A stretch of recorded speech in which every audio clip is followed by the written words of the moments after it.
Hey there! Today I want to talk about one project that really showcases how things sometimes really work in the creative industry. Sometimes you need to work with what you have and try to get the most out of the situation. And this was one such example. So for this brand, whole photoshoot was created for their product line, producing many beautiful images for the entire range of products. However, for some reason we ended up missing one bottle, so that's where the problem started. And now, as we are putting other assets together, we are missing that one bottle from the series, and the only photo we have of this is from a completely different photo shoot with different lighting, so we cannot just Photoshop it onto existing image with different bottle because it would look incredibly obvious. That won't work. We need to maintain a consistent look as much as possible. So what do? You cannot just set up whole photoshoot for one bottle and one image because it is really not efficient, and this way it would be too expensive. So we decided the best solution was to create the bottle in 3D, trying our best to replicate the lighting and visual style of the original photo series. So modeling the bottle and achieving that realistic look was straightforward, given the shape of the bottle. Adding textures and labels was a bit more challenging, but the really difficulty was in creating a realistic appearance, especially with transparency and liquids, just like the wine inside the bottle. These elements can go in many directions and might not always look good. In this case, though, I think we managed to achieve a pretty decent result, and I'd like to share some tips on modeling bottles or liquids inside them. So when it comes to simulations versus rendering, if you need just a still image, you really only need a shape of the bottle and apply a glass material on it. But for more realistic look, a glass has some thickness, and you can achieve this by extruding the surface into space or using a solidify modifier to give the bottle and the glass some volume, and this really affects how light is behaving, how it refracts, which is exactly what we want.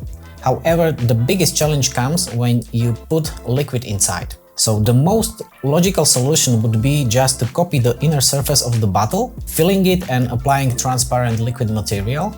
So the surface of the liquid perfectly aligns with the inner surface of the bottle. But this can cause some problems, especially its Z-fighting or Z-depth problem. And this happens when the rendering engine struggles to determine which surface it should display when two surfaces are really close together. And in this case, they are basically overlapping. When in real-world situation, your eyes doesn't give a damn about it, but in case of 3D rendering, it could cause some artifacts that may happen in the final render, and we really do not want them.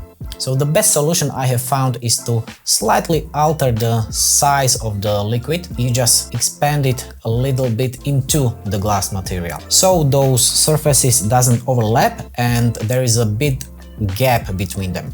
Of course, this doesn't really happen in real life, but we are not in real life, we are in 3D and we need to act accordingly. So this is the problem you really want to address early on. Then, based on the reference image, we try to match the lighting to the original image as closely as possible. And looking at the bottle, I could see that there were two main sources of light from the sides, creating distinct highlights, which we replicated. And additionally, there was a highlight on the cap that couldn't be created by those two lights, so we needed to add another area light above.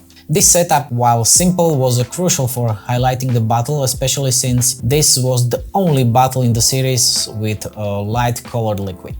To be more precise, the liquid wasn't the problem, but the glass material was just a clear, simple glass, and all the other glasses were darker black glass, which kind of could forgive you a lot of bad modeling or preparation in 3D renders. The studio setup was really simple.